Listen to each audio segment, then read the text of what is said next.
2 தொகுதிகளும் அமைச்சர் பதவியும். தானும் ஜெயிச்சு கூட்டணி கட்சியையும் ஜெயிக்க வச்சா அமைச்சர் பதவி உறுதி அப்படின்னு களத்துல தீ மாதிரி வேலையை தொடங்கிட்டாராம் சோழ மன்னன் பெயர் கொண்ட தென்சென்னை இலை கட்சி நிர்வாகி. பல்லாவரம் தொகுதியை தனக்காக தயார் செஞ்சுட்டு இருக்கிற நேரத்துல அதை கூட்டணிக்கு கொடுக்க தலைமை முடிவு செஞ்சிருச்சாம். அதனால தாம்பரத்திற்கு மாற முடிவு செஞ்சுட்டாராம் சிட்லப்பாக்கத்தாரு. தன்னோட செல்வாக்கால 2 தொகுதியையும் வெற்றி கொடி நாற்றதா சவால் விட்டு வேலையையும் தொடங்கிட்டாராம். 2 தொகுதியிலையும் தன்னுடைய பலத்தை நிரூபிச்சா அமைச்சர் பதவி நிச்சயம்னு தன்னோட ஆதரவாளர்கள் கிட்ட அடிச்சு சொல்றாராம்.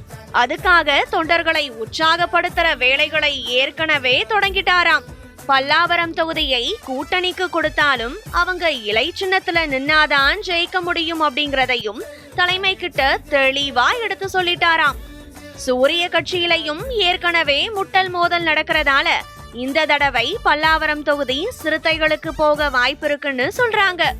அப்படி ஒருவேளை பல்லாவரம் சிறுத்தைகளுக்கு போனா நம்ம வெற்றி நிச்சயம்னு நம்பிக்கையோட சொல்றாராம் அமைச்சர் பதவிக்கு குறிவைக்கிற இலை நிர்வாகி. அப்படியா சரி.